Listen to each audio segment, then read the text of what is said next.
So we discussed in chapter number 6, that is activity 6.3. So for that we have to take the first freshly plucked leaf of the Rio and stretch and break it by applying pressure. While breaking it, keep it stretched gently so that some peel or skin project out from the cut. Now remove this peel and put it in a petri dish filled with the water. Now you have add a few drops of the safranin, and afterwards you have to wait for some minutes and then transfer it on a slide. Now gently place cover slip over it and observe under the microscope. So at that time you have observed that a peel of Brio leaf is mounted on the slide and observed under the microscope. So it reveals the structure of a leaf, and the cell of epidermis and stomata are observed in a slide. So structure of the leaf, that is outermost layer of the leaf, is made up of single layer of cells called the epidermis. Outermost layer of the leaf is made up of single layered cell are called epidermis. And epidermis layers does not have intercellular spaces. Okay, epidermis layer does not have intercellular spaces. The cells are flat with outer and side walls thicker than the inner wall. Hmm. Wait.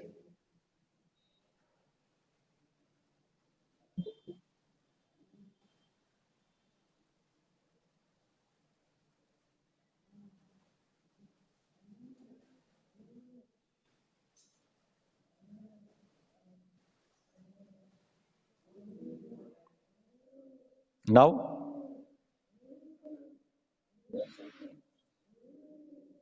no seeing screen.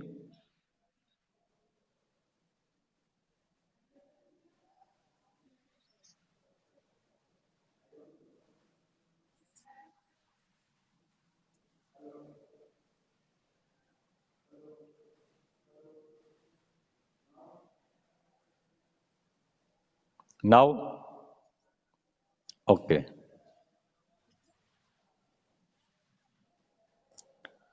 Okay, so we discuss about that is leaf structure of a leaf. So outermost layer of the leaf is made up of single layer cell called the epidermis, and epidermis layer does not have intercellular spaces. The cells are flat with outer and side walls thicker than the inner wall. Here the small pores, that is stomata, are seen in the epidermis layer. Stomata are surrounded by pair of guard cells which are kidney shaped as shown in the figure. Stomata help in transpiration as well as gaseous exchange. Okay, again I repeat that. Outermost layer of the leaf is made up of single layer cell called the epidermis, and epidermis layer does not have intercellular spaces. The cells are flat with outer and side walls thicker than the inner wall. Here small pores, that is stomata, are seen in the epidermal layer. Stomata are surrounded by pair of guard cells which are kidney shaped, and stomata help in transpiration as well as gaseous exchange. You observe that in desert plants have thicker epidermis for protection. In dry habitats, water loss is the critical problem. The entire surface of the plant is therefore covered over by epidermis. Again, I repeat that desert plant have thicker epidermis for protection. In dry habitats, water loss is the critical problem. The entire surface of the plant is therefore covered over by epidermis. While the aerial parts of the plant are covered by the epidermal cells, aerial parts of the plants are covered by the epidermal cell, and they secrete water resistance waxy layers for the purpose of the protection.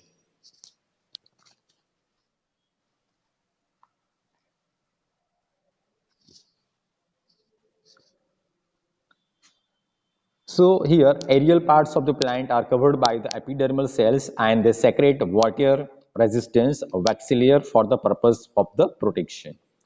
Epidermal cells also protect the plant from the mechanical injury and parasitic invasion of fungi. Epidermal cells also protect the plant from the mechanical injury and parasitic invasion of fungi.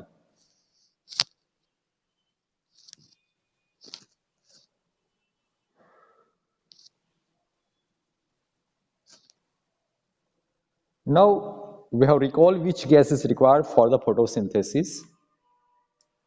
So here carbon dioxide is required for the photosynthesis. Okay, which gas? Carbon dioxide. Carbon dioxide is required for the photosynthesis. Find out the role of transpiration in plants. The role of transpiration in plant. So here transpiration helps in getting rid of excess of water. Transpiration helps in getting rid of excess of water. It also creates transpiration pool due to which of absent of the sap occurs in the plant. Dissolved minerals in the soil are transferred to plant by the mechanism.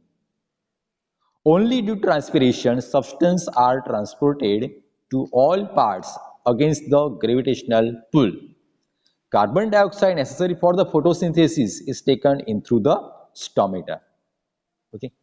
Again, I repeat that. The role of transpiration in the plants, that is transpiration helps in getting rid of excess of the water. It also creates transpiration pool due to which ascent of sap occurs in plants.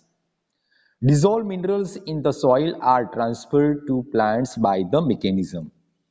And only due transpiration, substances are transported to all parts against the gravitational pull. Carbon dioxide necessary for the photosynthesis process is taken through the stomata.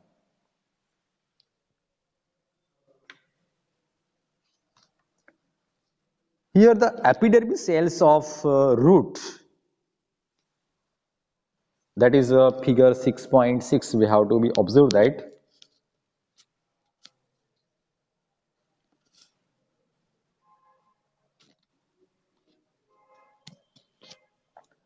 So here epidermal cells of roots have long hair-like structure to increase the area of absorption. Okay, epidermal cells of roots have long hair-like structure to increase the area of absorption. Epidermis of desert plant has cutin, which is thick, waxy, waterproof, protective layer that prevent the water loss. Okay, in desert plant, that is epidermis of desert plants has cutin, which is thick, waxy, waterproof, protective layer that prevent with the water loss. And as the plant grows, the outer epidermis is replaced by the secondary meristem. And the bark of tree or several layers of thick cork is formed due to the growth. Here the cork cell are dead and protective. Cork cells are dead and protective and they do not enter cellular spaces. Okay, they do not have any intercellular spaces and are compactly arranged and they have a chemical, one type of chemical is suberin. It is known as the suberin and which makes the layer impervious to gaseous and water. Okay, so epidermis cells of roots have long hair-like structure to increase the area of absorption. Epidermis of desert plant has cutin, which is thick, waxy, waterproof, protective layer that prevent the water loss. And as the plant grows, the outer epidermis is replaced by secondary meristem. The bark of tree or several layers of thick cork is formed due to the growth. Here the cork cells are dead and protective, and they do not have intercellular species. They do not have any intercellular species and are compactly arranged, and they are chemical, that is suberin, which makes the layer impervious to gas and water.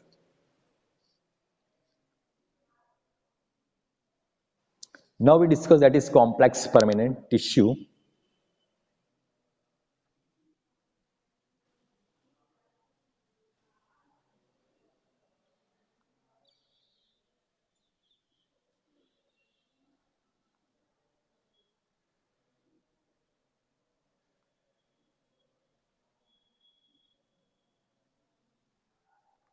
In complex permanent tissue, that is, they are made up of more than one type of cell.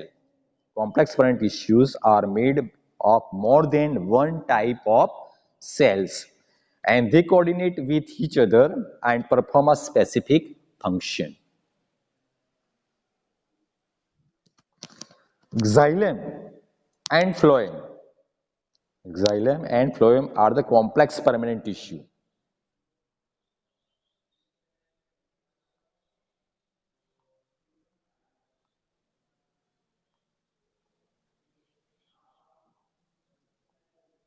Here the xylem and phloem are the complex permanent tissue. Xylem is a water pipe. Xylem means one type of water pipe, and phloem is food pipe. It is also known as the food pipe.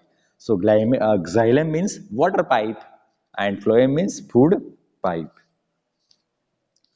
So xylem and phloem are the complex permanent tissue, and they together form vascular bundle, and they are called conducting tissue. They are they together from that xylem and phloem together form a vascular bundle, and they are called conducting tissue. Possessing conducting tissue is the character of higher terrestrial plant. So first one, take the xylem. So here in a xylem, that is xylem cells have thick walls. They have thick walls, and most of them are dead cells. Xylem cells have thick walls, and most of them are dead cell. Okay, so first we take the trachea. First figure is the trachea as shown in the figure. Number 8, that is a trachea. So trachea is tabular structure. It has a tabular structure as shown in the figure. That is first. You observe the pit, there will be. So trachea is a tabular structure. Then second figure, that is a vessels. Is a tabular. It is also a tabular structure. Okay, vessels. It is a tabular structure. And third one, xylem parenchyma. Third figure is xylem parenchyma. So it stores the food and helps in sideway conduction of the water. And observe the cytoplasm as well as nucleus we have observed in xylem parenchyma. So the function of xylem parenchyma, it stores the food and helps in sideway conduction of the water. And next one, that is xylem fibers. It is supportive in function. Xylem fibers, it's supportive in function. While in a phloem.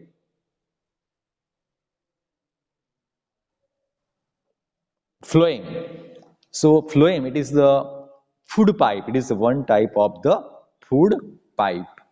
So observe that the first one, that is CU plate, CU tube, phloem parenchyma, and companion cell. We have to observe in section of the phloem. That is, it is a complex tissue. Okay, it is a complex tissue. So phloem, it transport material. It transport the materials in both the direction. Phloem transport materials in both the direction. And phloem has four components. It has a four components. That is one, CU tubes, companion cells, phloem fibers, phloem parenchyma. Okay, so it has four components. So first, CU plate, then CU tube. So sieve tube, that is a tubular cell. These are the tubular cells having perforated walls. Tubular cells having the perforated walls, sieve tube. Companion cells. In a companion cell that is situated on the side of sieve tube. Companion cell situated on the side of sieve tube. While phloem fibers, it has a dead cell in the phloem and a phloem parenchyma. So these are the four components of the phloem. We have to observe in the figure. So again, I repeat, that is a xylem. So xylem cells have thick walls. It has a thick walls and most of them are dead cells. Most of them are dead cell and it has the component that is tracheids, vessels, xylem parenchyma and xylem fibers. Okay. So first tracheid and vessel. Tracheid is also tabular structure. Vessels is also tabular structure. Xylem parenchyma, it stores the food and helps in sideway conduction of the water. It is a nucleus as a cytoplasm. We have to observe in the figure. While in phloem, it transport material in both the direction. Phloem transport material in both the direction. And phloem has the four components: sieve tubes, companion cells, phloem fibers, and phloem parenchyma. So sieve tubes, it is tabular cells having perforated walls. Tabular cells having perforated walls. While companion cells situated on the side of sieve tubes. Companion cells situated on the side of sieve tubes. And phloem fibers, it has a dead cells in the phloem and phloem parenchyma. So all these are four components of the phloem. So here